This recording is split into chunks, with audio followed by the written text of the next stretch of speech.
जय हिंद दोस्तों। जैसा कि आज हम एक नए टॉपिक पर बात कर रहे हैं जिसका नाम है विद्युत धारा, और यह क्लास 10 के लिए क्या है, बहुत ही इम्पोर्टेंट है। क्योंकि क्लास 10 का जो यूपी बोर्ड होता है इसमें प्रत्येक साल क्या होता है, इस चैप्टर से न सवाल या थ्योरी जो भी होता है अवश्य आता है। तो इसलिए जो चैप्टर है हमारे लिए क्या होता है, बहुत ही महत्वपूर्ण है। तो आइए हम बड़ी समझदारी के साथ क्या करते हैं, पढ़ते हैं और समझ के पढ़ते हैं। क्योंकि अभी दोस्तों हम लोग पास टाइम है बोर्ड के पेपर होने में। तो इस प्रकार से मैं आप लोगों को पूरे सिलेबस को मैं यहाँ पर कवर करा दूंगा। तो अतः आप लोग क्या करिएगा, वीडियो पर बने रहिए। जैसे कि दोस्तों नाम का, जैसे कि विद्युत धारा, अगर दोस्तों मैं कहूँ कि अगर नाम से किसी काम का हम लोग जान लें तो कितना अच्छा है। अगर किसी के नाम में ही या किसी के प्रश्न में ही उत्तर हो जाए तो क्या होता है कि जानना होता है मुश्किल हो जाता है। एक तरह से और समझ सकते हैं इसको कि जैसे दोस्तों हमको कहीं जाना है और हमको पता नहीं उसका पता, तो क्या करते हैं कि जैसे कि मान लीजिए हमको जाना है इलाहाबाद जाना है। अब हम इलाहाबाद एक भी बार नहीं गए हैं, तो क्या करेंगे कि इलाहाबाद के बारे में अपने लोगों से जो जानते हैं उनके बारे में थोड़ा सा पूछ लेंगे कि इलाहाबाद में हमको जाना है और हमको यहाँ पर आना है। तो थोड़ा सा पता मिल जाता है, तो थोड़ा सा क्या होता है, सरल हो जाता है रास्ता। क्योंकि इसी प्रकार से अगर हम विद्युत धारा के बारे में थोड़ा सा जान लेंगे क्या होता है विद्युत धारा, तो हम क्या होता है कि ये चैप्टर पढ़ना क्या हो जाएगा, आसान हो जाएगा। मतलब किसी भी चैप्टर को पढ़ने से पहले उसके बारे में जान लेना कि ये चैप्टर क्या कह रहा है, इसके अंतर्गत क्या पढ़ना है, तो थोड़ा सा पढ़ना क्या हो जाएगा, आसान भी लगेगा और मन भी लगेगा। जैसा कि देख ही रहे हैं विद्युत धारा। तो विद्युत धारा दोस्तों देखिए, आज के देखिएगा आधुनिक युग में जो भी काम है, जो इतने भी इलेक्ट्रिक काम है, सब विद्युत धारा पर है कि नहीं है। मतलब सभी को विद्युत की आवश्यकता है कि नहीं से, पावर से लेकर हर मशीन से लेकर के छोटे से जितने भी इलेक्ट्रिकल काम है वह सब क्या है, विद्युत धारा पर निर्मित है। तो दोस्तों जो हम लोगों को पढ़ना है, इस चैप्टर में हमको पढ़ना है विद्युत धारा के बारे में। तो उसमें पढ़ना है धारा क्या होता है, प्रतिरोध क्या होता है, और उसके बाद प्रतिरोधों का संयोजन पढ़ना है। इसमें ओम का नियम पढ़ना है, विभवांतर पढ़ना है कि विभवांतर क्या होता है। मतलब कुछ टर्म्स होते हैं जिसके बारे में हमको क्या करना है, इसके बारे में हमको लोग पढ़ना है। तो आइए दोस्तों इसकी हम शुरुआत करते हैं। लेकिन दोस्तों बात एक और है कि शुरुआत करने से पहले कुछ हम बेसिक बात बता देते हैं कि जो आप लोगों को क्या आएगा, काम में आएगा। जैसे दोस्तों देखिएगा, पहला देखिएगा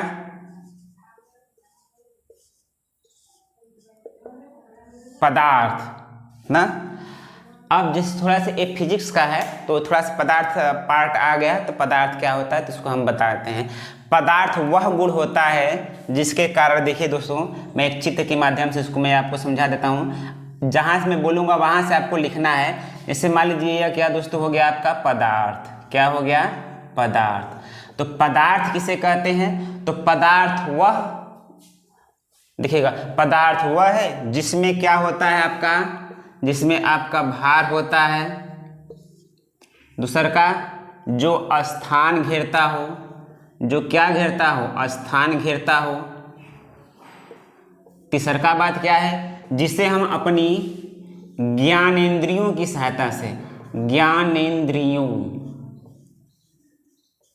ज्ञानेंद्रियों की सहायता से क्या कर सकते हैं, अनुभव कर सकते हैं, क्या कहलाता है, पदार्थ। तो मतलब कि ब्रह्मांड का हर वह एक वस्तु जिसमें क्या हो, वजन हो, जो स्थान घेरता हो, मतलब जिसको जहाँ पर हम रख देंगे तो उस जगह के एरिया के क्या कर लेगा, कवर कर लेगा, और जिससे हम अपनी ज्ञानेंद्रियों के द्वारा क्या कर सकते हैं, महसूस कर सकते हैं। अब ज्ञानेंद्रिय क्या होता है, तो ज्ञानेंद्रिय का मतलब होता है दोस्तों आँख, नाक, कान, जीभ, त्वचा। इसी की सहायता से हम लोग, यदि कोई भी इसकी सहायता से हमको महसूस हो गया तो वह क्या आपका हो गया, पदार्थ। देखिए दोस्तों हवा क्या है, आपका पदार्थ है, क्या है, पदार्थ है। लेकिन आँख से नहीं दिखता, लेकिन जो त्वचा की सहायता से हमको क्या होता है, स्पर्श तो होता है, तो इसीलिए क्या है, पदार्थ है। आपका लकड़ी हो गया, किताब हो गया, टेबल हो गया, थाली हो गया, बल्टी हो गया, सब कुछ क्या है, आपका है पदार्थ। जो इसका पालन करेगा वह सब क्या कहलाएगा, पदार्थ कहलाएगा। अब देखिएगा पदार्थ का निर्माण क्या होता है, छोटे छोटे कणों से मिलकर बना होता है। किसका मिलकर बना होता है, छोटे छोटे कणों से मिलकर बना होता है। और उन कणों को हम लोग क्या कहते हैं, परमाणु कहते हैं। क्या कहते हैं, परमाणु। इसको देखिए दोस्तों हम मिटा दे रहे हैं। देखिए जो पदार्थ का निर्माण क्या होता है, छोटे छोटे कणों से मिलकर बना होता है। और एक बात और दिखेगा दोस्तों, पदार्थ में क्या पाया जाता है आपका, पदार्थ, जो पदार्थ का निर्माण होता है वह किससे मिलकर होता है, परमाणु से। किससे, परमाणु से मिलकर होता है। अब देखिए दोस्तों, पदार्थ जान लिए क्या है, पदार्थ वह है जो स्थान घेरता हो, जिसमें भार होता है और जिसे हम अपनी ज्ञानेंद्रियों की सहायता से क्या कर सकते हैं, देख सकते हैं। क्या कहलाएगा, आपका पदार्थ कहलाएगा।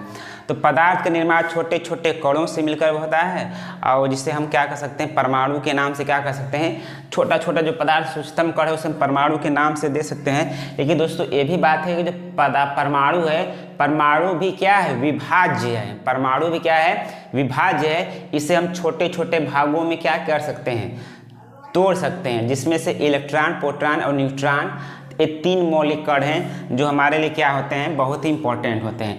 तो इसको हम देखिएगा दोस्तों, पदार्थ का निर्माण परमाणुओं से मिलकर होता है, परमाणु से मिलकर बना होता है। तो अब परमाणुओं में क्या पाया जाता है, इलेक्ट्रॉन, प्रोटॉन और न्यूट्रॉन। जैसे ये हमारा क्या हो गया, परमाणु हो गया, ये हमारा क्या हो गया, परमाणु। अब परमाणु के अंदर हमारा क्या हो गया है, जिसको बोलते हैं नाभिक। और इसके बाहर बाहर क्या होता है, एक कक्षा होता है। एक कक्षा क्या, बहुत सी कक्षाएं होती हैं जिसे हम क्या कहते हैं, आवरण होता है जिसे हम कक्षा कहते हैं। तो ये बाहरी भाग को हम कहते हैं परमाणु, परमाणु। और इसको बोलते हैं कक्षा। क्या बोलते हैं, कक्षा। और कक्षा में क्या घूमता है आपका, इलेक्ट्रॉन।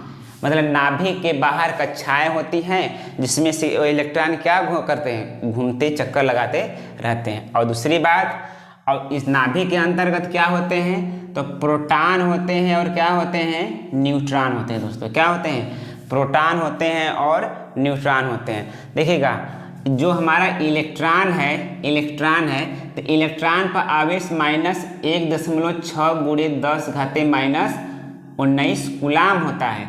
जबकि हमारे प्रोटॉन पर कितना होता है, +1.6 × 10⁻⁻19 कूलाम होता है दोस्तों, है ना।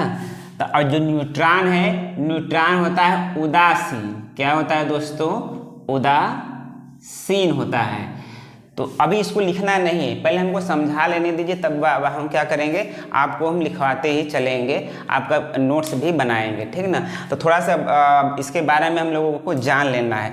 अब जैसे दोस्तों कि अब आता है परमाणु, है ना। अब कुछ होता है ना कि अपने, जैसे कि मान लीजिए हम ही हैं, तो किसी को पैसा दे दिए हैं, किसी को पैसा 1 लाख 2 लाख दे दिए हैं, तो हम क्या होगी, जब कोई देता है, डोनेट करता है, तो उसको बोलते हैं दाता, है ना। ये दाता है, मतलब देने वाला है। तो मतलब धनावेशित हो जाएगा। जो जिसके पास रहेगा वही न देगा, और जो लेता है उसको हम क्या कहते हैं, ऋणावेश। भैया दे दा, दे दा, दे दा, तो होता है ऋणावेशित। जो मांगता है या जिसके पास होता है वो आपका क्या होता है, ऋणावेशित। अब देखिएगा, अगर जिसके पास एक भी न हो, न किसी का कर्जा हो, न किसी का उधारी, कुछ ना हो, तो क्या उदासीन, कुछ कर ही नहीं पाएगा, कुछ किन ही नहीं पाएगा, तो कहाँ से किन पाएगा। तो वही अब देखिएगा, तब परमाणु में क्या होता है दोस्तों ना, कि क्या होता है कि इलेक्ट्रॉनों की कमी या अधिकता, अगर किसी परमाणु पर इलेक्ट्रॉनों की क्या हो जाए, किसी परमाणु में इलेक्ट्रॉनों की कमी हो जाए, मतलब कमी होगा तो इसका मतलब क्या हो, धनावेशित होना। जैसे कि हमारे पास पैसा है, खूब बांट रहे, लो भैया, लो लो लो लो, तो हमारे में से पैसा क्या होगा, खत्म तो होगा, हमारे में से पैसा क्या होगा, कम तो होगा। लेकिन हम क्या कहलाएंगे, धनवान है ना, तब तो हम दे रहे हैं। और जो लेगा भना भन ले लेगा तो उसको क्या बोलेंगे, ऋणावेशित। मतलब हमारे पास 5 रुपया था, हमारे सभी से ले रहे हैं, हमारे में पैसा क्या हो रहा है, बढ़ रहा है, और उसका पैसा क्या, जो दे रहा है उसका पैसा खाली हो रहा है। तो जो लेता है उसको बोलते हैं ऋणावेश, और जो देता है उसको हम बोलते हैं धनावेश। इसका मतलब है कि एक चीज़ है कि अगर किसी परमाणु में इलेक्ट्रॉनों पर क्या अधिकता या कमी हो जाए, अधिकता या कमी हो जाए, तो उसमें से एक प्रकार का आवेश उत्पन्न हो जाता है, मतलब चार्ज उत्पन्न हो जाता है। जैसे हम ही दे देंगे तो अरे यार हम दिए हैं, पैसा दिए हैं, मजाक बात है कि नहीं। और जो लिया रहेगा उसको चिंता रहेगा कि अरे यार हमको देना है उनका पैसा कैसे दें, दिन रात लगा रहेगा। तो मतलब दोनों घबराए हैं ना, इसको पैसा दिया, इसको पैसा लेने में, उसको पैसा देने के लिए चिंता है। और जो नहीं दिया है बेचारा का एकदम चुपचाप मन मार के रहेगा। तो वही बात है, आवेश हो जाएगा जब किसी परमाणु पर क्या हो जाएगा, किसी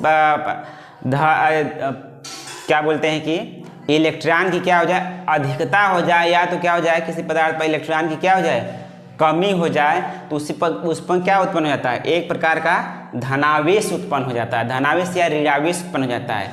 इसी को हम लोग कहते हैं आवेश कहते हैं। तो आइए अब यहाँ से हम लोग क्या करते हैं, चालू करते हैं दोस्तों, इस चैप्टर की शुरुआत करते हैं।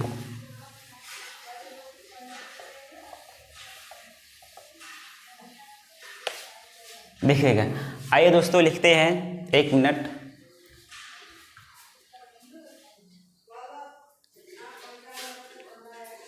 आइए दोस्तों पढ़ते हैं। पहला है आवेश क्या होता है।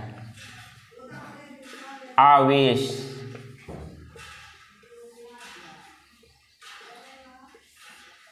आवेश क्या होता है दोस्तों, तो किसी पदार्थ का वह गुण, किसी पदार्थ का वह गुण जिसके कारण उस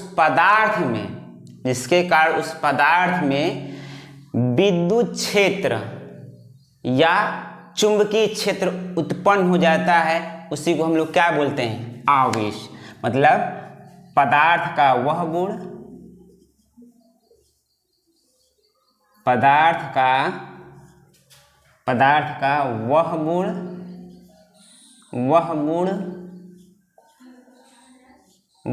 जिसके कारण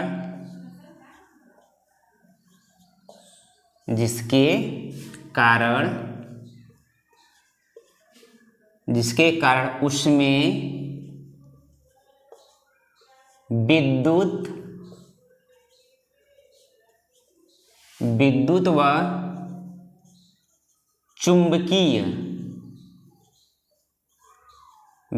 व चुंबकीय क्षेत्र का क्या हो,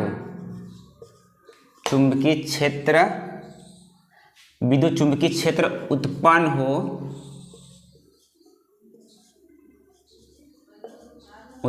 क्या कहलाता है, आवेश कहलाता है। क्या कहलाता है, आवेश कहलाता।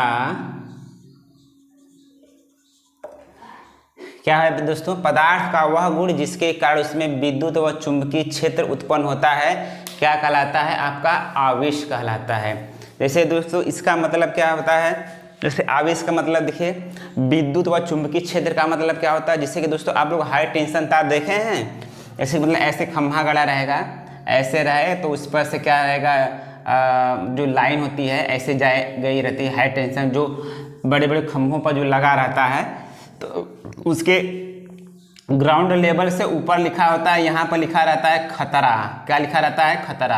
अगर उसके ऊपर जाएंगे तो क्या हो जाएगा, आपको खतरा हो जाएगा। इसका मतलब नहीं कहते हैं कि सब अगर इसके ऊपर जाएंगे तो आपको लाइन क्या कर देगी, मार दे, क्योंकि जिसकी जैसे इसमें हाई वोल्टेज पर जो हाई करंट बहता है ना, तो इसके चारों तरफ क्या उत्पन्न होता है, चुंबकीय क्षेत्र उत्पन्न होता है। क्या उत्पन्न होता है, चुंबकीय क्षेत्र, जो ऐसे सराउंडिंग करता है, ऐसे अगर इसके संपर्क में आ जाएंगे तो आपको क्या करेगा, लपेट के चपेट देगा। समझ रहे हैं कि नहीं, तो आपको क्या कर देगा, इसीलिए लिखा रहता है खतरा। तो बात समझ आया। और चुंबकीय क्षेत्र का मतलब होता है कि अगर हम किसी कंपास सुई को अगर उसके पास में लाएंगे, अगर उस चुंबकीय सुई में विक्षेपण हो गया तो उसी को हम बोलते हैं चुंबकीय क्षेत्र ना। चुंबकीय क्षेत्र में क्या होता है कि चुंबकीय सुई क्या हो जाती है, विक्षेपित हो जाती है। एक वैज्ञानिक थे ऑरस्टेड नाम के थे, तो उन्होंने बताया था कि सबसे पहले उन्होंने ही बताया था कि जब कोई धारा बहती है किसी तार में तो उसमें क्या होता है कि विद्युत क्षेत्र और चुंबकीय क्षेत्र क्या होते हैं, दोनों उत्पन्न होते हैं। इसके लिए उन्होंने एक एक्सपेरिमेंट भी किया था, तो हम लोगों को उसको टॉपिक को क्या करना है, पढ़ना है, लेकिन 1-2 चैप्टर के बाद है। तो दोस्तों आइए हम क्या है दोस्तों, पदार्थ का वह गुण जिसके कारण उसमें विद्युत व चुंबकीय क्षेत्र उत्पन्न होता है, क्या कहलाता है, आवेश कहलाता है। आवेश को दोस्तों हम लोग अंग्रेजी में कहते हैं चार्ज। क्या कहते हैं, चार्ज हो रहा है, मतलब आवेशित हो रहा है ना, हम चार्ज हो गए मतलब क्या हो जाएंगे, आवेशित। इसको क्या करते हैं दोस्तों कि इसको हम लोग लिखते हैं, आवेश को किससे लिखते हैं, आवेश को Q से प्रदर्शित करते हैं, किससे, Q से। आपका एक Q है, Q से प्रदर्शित, Q से क्या करते हैं, प्रदर्शित करते हैं। अब दोस्तों एक बात और है, इसका मात्रक क्या होता है, आवेश का मात्रक क्या होता है, मात्रक आवेश का मात्रक होता है दोस्तों आपका होता है कूलाम। क्या होता है, कूलाम। और कूलाम को हम लोग किससे प्रदर्शित करते हैं, C से। किससे प्रदर्शित करते हैं, C से। और दोस्तों इसको लिख लीजिए, इतना मैं हट जाता हूं तो आप क्या करिए, इसको लिख लीजिए।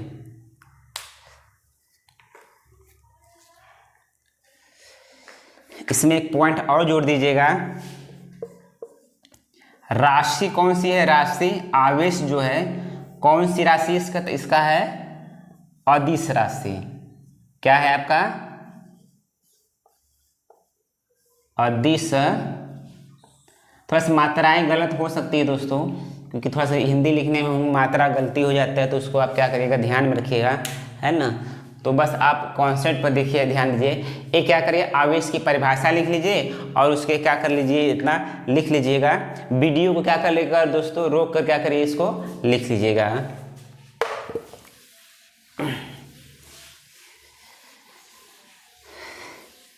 अब जैसे दोस्तों मैं पूछूंगा इस तार में कितने आवेश, मतलब कि हम कोई पूछा कि हम कितना आवेशित हो गए हैं, तो आप कैसे बताएंगे। एक तार में धारा प्रवाहित हो रहा है, तो धारा प्रवाहित होगा तो विद्युत क्षेत्र और चुंबकीय क्षेत्र भी उत्पन्न होगा। तो विद्युत क्षेत्र इसका मतलब होगा धनावेशित होगा और ऋणावेशित भी होगा। तो धनावेशित क्या होगा, ऋणावेशित क्या होगा, तो इसको भी हम लोग क्या करेंगे, जान लेंगे एक फार्मूले की सहायता से। अगर मैं बोलूँ दोस्तों कि अगर किसी, देखिए कोई भी धातु है तो उसमें तो इलेक्ट्रॉन होंगे ही, कोई भी धातु होगा तो उसमें क्या होंगे, स्वतंत्र इलेक्ट्रॉन होंगे, और स्वतंत्र इलेक्ट्रॉन के द्वारा ही क्या होता है, वह गमन करता है। तो अब देखिएगा, जैसे मैं बोलूँ कि 5 इलेक्ट्रॉन बह रहा है उसमें, तो कितना आवेश बह रहा है। जैसे मैं बोलूँ 10 इलेक्ट्रॉन है, उस तार में 10 इलेक्ट्रॉन बह रहे हैं, तो कितना आवेश बह रहा है, तो कैसे याद करेंगे। तो इसके लिए क्या है दोस्तों, एक फार्मूला है आपका, है ये आपका है Q है और आपका N है, और ये आपका क्या है, गुणे के E। ये आपका क्या है, फार्मूला।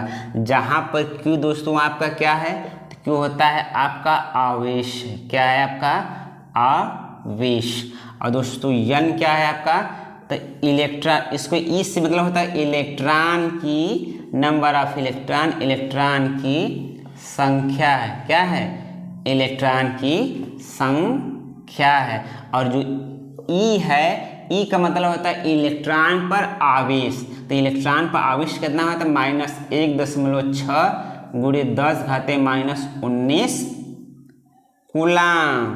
क्या होता है, 19 कूलाम होता है दोस्तों। तो इसको क्या करिएगा, लिख लीजिएगा दोस्तों, लिख लीजिए। तो फिर मैं क्या करता हूँ, आप लोगों को आगे का टॉपिक बताता हूँ।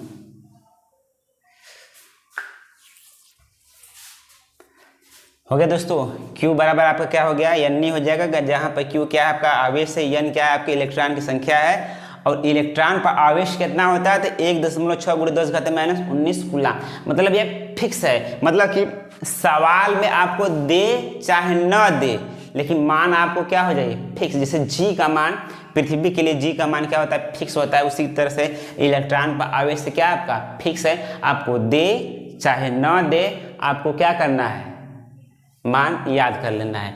आइए दोस्तों हम लोग लिखते हैं, इसको वीडियो को रोककर क्या करिएगा, लिख लीजिएगा। अब एक चीज देखते हैं आपको, जैसे मैं बोलूं कि एक कूलाम क्वेश्चन है, क्वेश्चन क्या है कि एक कूलाम आवेश में इलेक्ट्रॉन की संख्या कितनी होगी। इलेक्ट्रॉन की संख्या कितनी होगी, वो सेम टू सेम फार्मूला क्या होगा उसका हम लोग प्रयोग करेंगे कि एक कूलाम आवेश में इलेक्ट्रॉन की संख्या। अब जरा एक चीज़ देखते हैं, एक कूलाम का मतलब क्या होता है। तो इसको समझाने से पहले मैं आपको एक चीज़ समझाता हूँ। आप कक्षा 9 में पढ़ चुके होंगे, मुझे आशा है कि आप लोग पढ़े होंगे कि एक न्यूटन का मतलब एक न्यूटन क्या होता है। जैसे नहीं होता है, एक न्यूटन की परिभाषा दीजिए, तो न्यूटन किसका मात्रक है, तो बल का मात्रक है। और बल बराबर क्या होता है, बल बराबर क्या होता है, तो F बराबर के m होता है और क्या होता है आपका a होता है, F बराबर m। और न्यूटन जो होता है आपका MKS पद्धति, और MKS पद्धति में दोस्तों द्रव्यमान का मात्रा क्या होता है, kg होता है। और इसमें जो लंबाई नापते हैं किस में नापते हैं, मीटर में नापते हैं। और समय किस में होता है, सेकेंड में होता है। तो अब देखिए दोस्तों, आप ही लोग बताइए कि एक न्यूटन कब होगा, बल का मान यहाँ F का मान 1 कब आएगा, जब यहाँ m का मान भी 1 हो और a का मान भी कितना हो, 1 हो। इसका मतलब अगर द्रव्यमान 1 kg का हो और उसमें त्वरण भी कितना का हो जाए, 1 मीटर प्रति सेकेंड स्क्वायर का क्या हो जाए, त्वरण हो जाए, तो वह क्या कहलाएगा, 1 न्यूटन। तो आप देखिएगा 1 न्यूटन की परिभाषा देना कितना आसान है।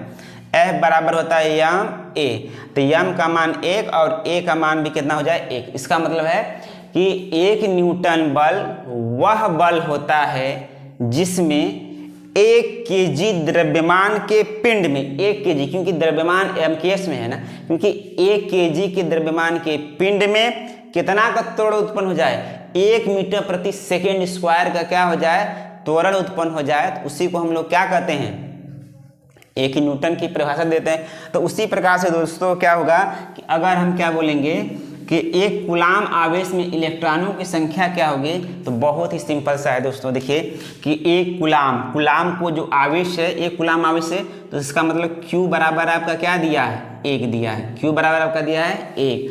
आपको इलेक्ट्रॉन पर आवेश दे दिया है, कितना दिया है कि 1.6 गुणे, बड़ा लिख देते हैं, 1.6 गुणे 10 घाते -19 कूलाम। तो हमको क्या चाहिए, इलेक्ट्रॉनों की संख्या चाहिए। क्या चाहिए, इलेक्ट्रॉनों की संख्या। दोस्तों तो हमको पता है क्या, Q बराबर होता है N गुणे के E, और Q का मान कितना है 1 बराबर N गुणे 1.6 गुणे 10 घाते -19 कूलाम ना। तो इधरो कूलाम कट जाएगा। अब संख्या का कोनो मात्रक थोड़ी नहीं होता है। अब देखिए यहाँ पे क्या होगा, तो 1 हो जाएगा, इसके आएगा तो कहाँ आ जाएगा, नीचे आ जाएगा। तो 1.6 गुणे 10 घाते -19 बराबर क्या हो जाएगा, N हो जाएगा।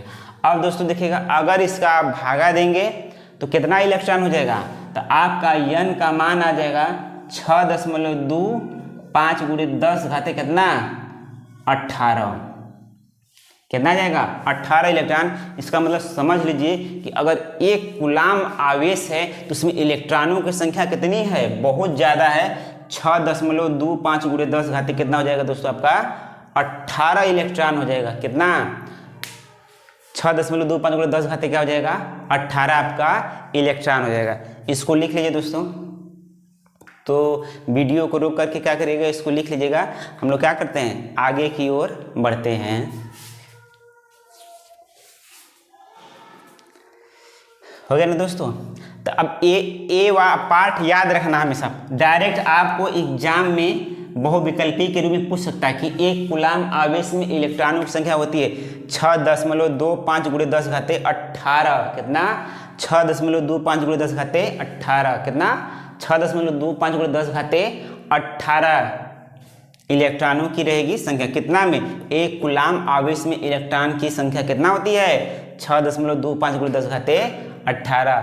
आपका आवेश क्या होता है, पदार्थ का वह गुण जिसके कारण उसमें क्या उत्पन्न हो जाए, विद्युत क्षेत्र उत्पन्न हो जाए और चुंबकीय क्षेत्र उत्पन्न हो जाए।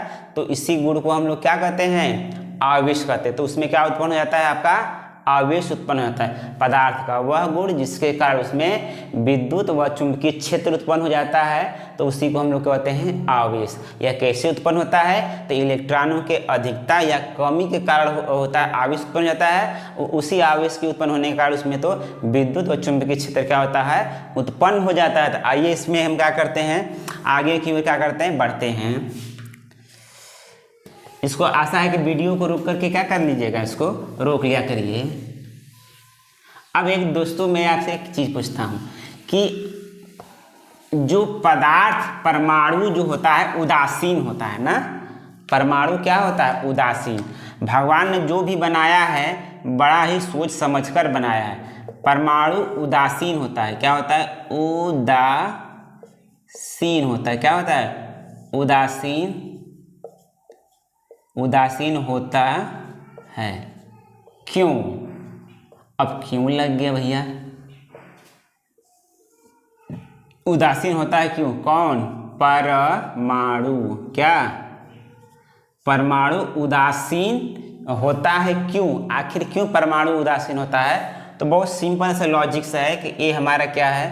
परमाणु है और ये हमारा नाभिक है। तो नाभिक में जो प्रोटॉन की संख्या होती है प्लस 1.6 गुणे 10⁻⁻⁰ कूलाम, और इसके बाय कक्षक में चक्कर में लगाते हैं, कक्षा में चक्कर लगाते हैं इलेक्ट्रॉन, और इलेक्ट्रॉन पर आवेश होता है -1.6 गुणे 10⁻⁻⁰ कूलाम, जिसके कारण ये दोनों प्लस माइनस क्या हो जाते हैं? कट जाएंगे और परमाणु हमारा क्या हो जाएगा? उदासीन हो जाएगा। देखिए दोस्तों, भगवान ने भी जो बनाया है बहुत कमाल का चीज़ बनाया है, जरा ध्यान से देखिएगा। अगर परमाणु उदासीन ना होता तो क्या होता? अगर परमाणु उदासीन ना होता तो क्या होता? जैसे कि हम बड़े चीज़ हैं, देखिए हम है ना, हम हैं, तो मान लीजिए हम धनावेशित हैं और हमसे कोई छोटा है तो छोटा से कम धनावेशित होगा, हम उसके पजरे जाएंगे तो जानते हो हम फूंक देंगे उसको। जैसे कि समान आवेश एक दूसरे को क्या करता है? प्रतिकर्षित करता है, तो क्या हो जाएगा? हम हैं उसको प्रतिकर्षित कर दे, कहाँ चला जाएगा? वहाँ। जैसे मान लीजिए हमारी शादी हो रही है, अब हम अपनी दुल्हन को स्टेज पर क्या किए जाए? माला पहनाए गए। अगर परमाणु उदासीन ना होता तब क्या होता स्थिति? देखिएगा बड़ी गड़बड़ हो जाता। देखिए जैसे मान लीजिए स्टेज पर हैं, अब हम कहा जा रहे हैं कि अपने मेहरारू को जयमाल पढ़ाने, अरे माला पहनाने जा रहे हैं, तो वो धनावेशित हम वो धनावेशित एक दूसरे के पास जाएंगे, वो हमारे पास जाएगा, तो एक दूसरे क्या हो जाएंगे? प्रतिकर्षित हो जाएंगे। समझ रहे हैं कि नहीं? तो हम एक दूसरे को माला पहना ही नहीं पाएंगे, तो ऐसे फेंकेंगे ए उधर से, तो उधर से भी आएगा इधर से, हम लोग क्या कर लेंगे? तब ऐसे पहनेंगे। अगर दोस्तों जैसे कहीं गए कि जैसे मान लीजिए हम ही हैं, अगर हम क्या हैं? धनावेशित हैं और ये देवाल क्या है? ऋणावेशित है, तो हम इससे में क्या हो जाएंगे? चिपक जाएंगे, इससे चिपकले रह जाएंगे, छुटवा नहीं करेंगे। तो शुक्र मनाइए कि परमाणु क्या होता है? उदासीन होता है। उदासीन का मतलब न इसमें कोई आवेश नहीं होता है, इसीलिए दिखते हैं कहाँ हम इस पर कितनों भी कोई आवेश है नहीं, खींच ही नहीं पाएगा। इसीलिए परमाणु का उदासीन होना क्या है? बहुत ही जरूरी है। अगर मान लीजिए कि कोई बड़ा आदमी आ रहा है, अगर हम छोटे हैं उसी में जाकर चिपक गए, अब चिपक जाएंगे तो छूटेंगे कहाँ से? तो उसके लिए हम लोग आकर्षण बल क्या लगाना? प्रतिकर्षण बल बहुत ज़्यादा लगा कर ही तब उसको छोड़ा पाएंगे, जबरदस्ती। तो इसीलिए शुक्र मनाइए कि भगवान ने क्या बनाया। देखिएगा एक बात तो है, भगवान जरूर है, क्योंकि भगवान ने जो भी संरचना बनाया है बड़ा सोच समझकर बनाया है। देखिए हमारे कोशिकाओं से लेकर पूरे बॉडी सिस्टम तक लेकर के और जितने भी आकाश, तारे, चंद्रमा, पृथ्वी, जो सब कुछ है, एक देखिए सिस्टमैटिक रूप से क्या बनाया है, न तो कोई ज़्यादा न तो कोई कम, बड़ा अच्छा तरीका से बनाया है। तो भगवान है ये तो मानते रहिए, है गया दोस्तों। तब परमाणु उदासीन होता है क्यों? तो इसका एक सिंपल सा जवाब है कि उस परमाणु में क्या बराबर होता है? इलेक्ट्रॉनों की संख्या, इलेक्ट्रॉन की संख्या और क्या बराबर होती है? प्रोटॉन की संख्या, प्रोटॉन की संख्या आपस में क्या होती है? बराबर होती है। और ये भी चिन्ह में क्या होते हैं? विपरीत होते हैं। जो आपका होता है प्रोटॉन धनात्मक होता है और आपका इलेक्ट्रॉन क्या होता है? ऋणात्मक होता है। काम खत्म। इसके कारण जिसे परमाणु हमारा क्या होता है? उदासीन होता है। ठीक है दोस्तों, तो इलेक्ट्रॉन की संख्या बराबर प्रोटॉन की संख्या, लेकिन चिन्ह में क्या होते हैं? विपरीत होते हैं। जैसे प्लस माइनस आपस में क्या हो जाएंगे? कट जाएंगे, मतलब नाभिक में जितना प्रोटॉन होगा नाभिक के बाहर उसकी जो कक्षाएं हैं उसमें उतना ही इलेक्ट्रॉन होगा, जिसके कारण से क्या होगा कि वह उदासीन हो जाता है। तो आइए दोस्तों हम लोग पढ़ते हैं अब क्या, इसके कुछ पार्ट पढ़ते हैं। अब देखिए, अब हम लोग इसके बारे में पढ़ेंगे। आपका आवेश तो हो गया, आवेश क्या हो गया है, आवेश तो हो गया।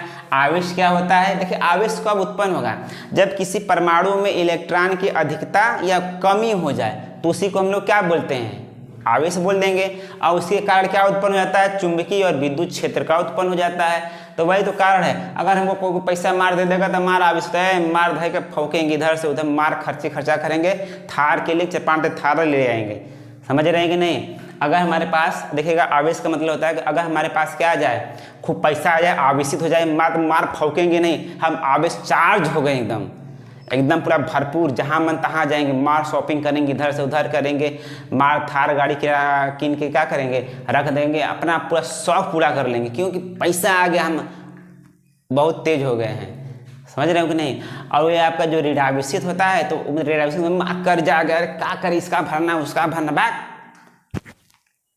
फांसी लगा लेंगे। बहुत से लोग लगा ही लेते हैं, लेकिन हम ऐसा नहीं करेंगे। अब देखिएगा दोस्तों, अब तो हो गया आवेश। आवेश पदार्थ का वह गुण है जिसके कारण उसमें विद्युत व चुंबकीय क्षेत्र उत्पन्न होता है, जिसके कारण उसमें विद्युत व चुंबकीय क्षेत्र उत्पन्न होता है, उसी को हम लोग कहते हैं आवेश। और आवेश को हम दर्शाते हैं Q से, और आवेश का मात्रक होता है कूलाम, और उसके क्या बोलते हैं कि कूलाम को हम लोग प्रदर्शित करते हैं C से। Q बराबर Ne। एक कूलाम आवेश में इलेक्ट्रॉनों की संख्या कितनी होती है, तो 6.25 × 10⁻18। इतना धीरे धीरे क्या करते थे, पढ़ते थे। अब देखिएगा आवेश के प्रकार क्या हो जाएगा, आवेश। आवेश के प्रकार तो 2 चीज होता है, कौन कौन सा दोस्तों, इसको लिख लीजिएगा। धनावेश, धनावेश, और दूसरा का क्या होता है, ऋणावेश, ऋणावेश। अब धनावेश क्या होता है, 1 मिनट दोस्तों, बहुत गर्मी हो रही है।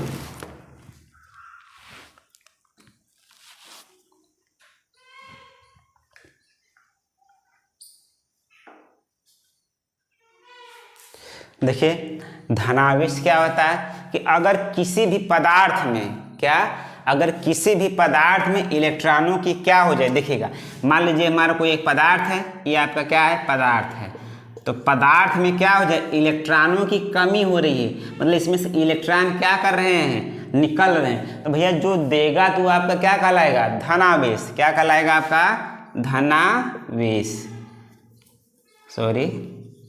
धनावेश। जैसे कि अब लोग हम क्या करते हैं, लिखते हैं, लिखिए यहाँ पे लिख देते हैं हम लोग क्या, कि किसी पदार्थ में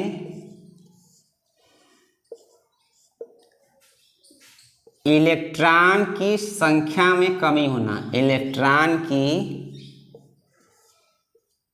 संख्या में क्या हो जाना, कमी। किसी पदार्थ में इलेक्ट्रॉन की संख्या में कमी होना क्या कहलाएगा, धनावेश कहलाता है, धनावेश। क्योंकि भैया देखिएगा हमारे पास 100 रुपया है और हम लगे बांटने सभी को, तो हम बांटेंगे तो दूसरे की नज़र में हम क्या हैं, धनवान हैं, तभी तो बांट रहे हैं। लेकिन एक तरह से देखिए तो हमारी तिजोरी भी 100 रुपया बांट रहे हैं, तो धीरे धीरे क्या हो जाएगा, खत्म हो जाएगा ना। तो ये आपका क्या हो जाएगा, धनावेश। और जस्ट इसमें क्या हो जाएगा, किसी पदार्थ में इलेक्ट्रॉन की संख्या में क्या हो जाना, इलेक्ट्रॉन की संख्या में क्या हो जाना, इलेक्ट्रॉन की संख्या में वृद्धि हो जाना। क्या हो जाना, वृद्धि हो जाना। अब जरा देखिएगा इसमें बस क्या करिएगा, किसी पदार्थ में इलेक्ट्रॉन की संख्या में कमी होना धनावेशित, और संख्या में वृद्धि होना क्या कहलाएगा आपका, ऋण आवेश, इलेक्ट्रॉन की संख्या में वृद्धि होना, किसमें, पदार्थ में ना। तो पदार्थ में इलेक्ट्रॉनों की संख्या में क्या हो जाना, वृद्धि हो जाना, आपका क्या कहलाएगा, धनावेश, अरे ऋण आवेश कहलाता है। क्या कहलाता है आपका, ऋण आवेश, क्योंकि इसमें इलेक्ट्रॉन बार बार देखेगा। जैसे कि हमारे परमाणु है, तो अब इसमें से क्या हो जाएगा कि अब एक पदार्थ है, पदार्थ में क्या हो जाएगा आपका, इसमें से धाए से क्या हो जाएगा, इलेक्ट्रॉन चले जाएंगे। तो इलेक्ट्रॉन बार बार जा रहे हैं, जा रहे हैं, तो क्या हो जाएगा, इसकी इलेक्ट्रॉनों की संख्या में क्या हो रही है, वृद्धि हो रही है ना। तो इसीलिए क्या कहलाएगा, धनावेश, अरे ऋण आवेश कहलाएगा। तो दोस्तों इसको लिख लीजिए। तो फिर हम क्या करते हैं, आगे बढ़ते हैं। इसमें क्या करेगा कि बस सेम टू सेम लिखिएगा, जहाँ पर कमी होगा ना वहाँ पर लिख दीजिएगा इलेक्ट्रॉन की संख्या में क्या होगा, वृद्धि होगा, आपका क्या कहलाएगा, ऋण आवेश कहलाएगा। लिख लीजिएगा, ऋण आवेश 2 प्रकार के होते हैं। होगा दोस्तों। तो वीडियो को हम आप लोग रोक करके क्या करिएगा, इसको लिख लीजिएगा। देखिए दोस्तों, हम डिटेल में पढ़ा रहे हैं, अगर नोट्स आप बनवा भी रहे हैं तो नोट्स आप क्या कर लीजिए, बना भी लीजिए। चलिए आगे देखिएगा, नोट लिखते हैं, नोट नोट नोट हम लिखते हैं। नोट क्या है दोस्तों, कि समान आवेश के बीच क्या होता है और विपरीत आवेश के बीच क्या होता है। तो नोट में हम लोग ऐसे लिखेंगे, ढेर लिखेंगे नहीं, और ऐसे सीधे ऐसे बना करके इस पर लिख देंगे प्लस, यूँ भी लिख देंगे प्लस। तो एक दूसरे के बीच में क्या कैसा लगेगा, ये इसको इधर फेंकेगा, इसको क्या करेगा, इसको इधर फेंकेगा, इसको इधर फेंकेगा, इसको इधर फेंकेगा। मतलब इसमें ऐसे लग लीजिएगा, प्रतिकर्षण का भाव रहेगा। क्या रहेगा, प्रतिकर्षण का भाव रहेगा। क्या रहेगा, क्योंकि ए भी धनावेशित, ए भी धनावेशित, किसका भाव रहेगा, प्रतिकर्षण का। अगर जब विपरीत आवेश हो, क्या हो, विपरीत धन आवेश और ऋण आवेश, तो एक दूसरे में क्या हो जाएगा, आकर्षण। क्या हो जाएगा, आकर्षण। एक धन आवेश, विपरीत आवेश में क्या हो जाएगा आपका, देखिएगा समान धन आवेश, समान आवेश में ऐसे भी हो सकता है, देखिएगा ना, अगर ए है और ए है, तो अगर ए भी ऋण आवेशित है और ए भी ऋण आवेशित है, ए भी ऋण आवेशित है और ए भी ऋण, तब भी क्या हो जाएगा, प्रतिकर्षण होगा। क्या होगा, क्या हो जाएगा दोस्तों, आपका प्रतिकर्षण होगा। नोट में इसको क्या करिए दोस्तों, लिख लीजिए कि समान आवेश होने पर उसमें प्रतिकर्षण होगा, जबकि विपरीत आवेश होने पर उसमें क्या हो जाता है, आकर्षण होता है। अब सही बात है, आप ही बताइए, हम अपना बियाह किसी लड़का से करेंगे? जब भी कोई बियाह शादी होता है तो एक दूसरे के जो विपरीत आवेश के होते हैं अलग अलग से होता है ना, लड़का लड़की से होता है, ये नहीं कि लड़की लड़की से हो जाएगा, लड़का लड़का से हो जाएगा। करिएगा शादी, तो वही मतलब समान दूसरे में प्रतिकर्षण। अगर मान लीजिए कोई लड़का का पापा किसी लड़के से शादी करवा, बच्ची से शादी कर ले, बड़ा बढ़िया है देखने में, वो करवा नहीं करेगा, अरे पापा वो लड़का है, कैसे शादी करें? तो इसके लिए क्या चाहिए, विपरीत चाहिए, है कि नहीं? तो एक दूसरे का क्या है, ये भी लड़का है, ये भी लड़की है, ये लड़का है लड़की, तब शादी क्या हो जाएगा, हो जाएगा। लड़का लड़की, लड़की लड़की और लड़का लड़का आपस में शादी नहीं हो पाता है, कहाँ होता है शादी, है कि नहीं? अगर गृहस्थी चलाना होगा, अगर सांसारिक जीवन का पालन करना होगा तो लड़का लड़की में ही शादी करना पड़ेगा, तो लड़का लड़का में नहीं और लड़की लड़की में नहीं। ठीक है दोस्तों, तो क्या करेगा, इसको आप लिख लीजिए। तो हम लोग क्या करते हैं, आगे बढ़ते हैं।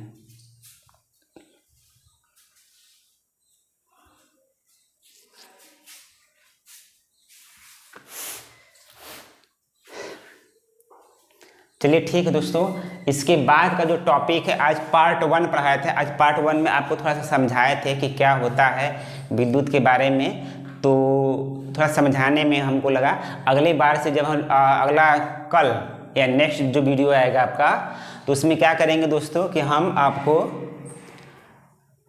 इसमें विद्युत धारा के बारे में पढ़ेंगे। क्या होता है विद्युत धारा, इसके मात्रक क्या होते हैं, इस पर सवाल कैसे आते हैं, तो अनेक प्रकार के क्या करेंगे, इसमें सवालों को हम लोग क्या करेंगे, क्वेश्चनों को हल करेंगे। जिस तरह से एग्जाम में आता है उसी प्रकार से हम लोग क्या करेंगे दोस्तों, क्वेश्चनों को हल करते चलेंगे। अब देखिए एक ध्यान से देखिएगा, हम लोग एंटरटेनमेंट के साथ, हम पढ़ाई के साथ एकदम पूरा नए अंदाज में रहेंगे ना कि नहीं थोड़ा मत टेंशन लिए हैं कि अरे नहीं पढ़ेंगे तो फिर अरे नहीं पढ़िए, अरे आराम से पढ़िए, ऐसा पढ़िए कि पढ़ भी लीजिए, आपको पता भी न चले और आपका काम भी हो जाए, मतलब एक तीर से दोनों निशाना भी हो जाए, तो कितना बड़ी बात है। तो वही दोस्तों क्या करिए कि अगले पार्ट में हम लोग देखेंगे विद्युत धारा संबंधित कुछ देखेंगे क्या होता है विद्युत धारा, आपको मज़ा आएगा। ठीक है दोस्तों, जय हिंद जय भारत, थैंक यू।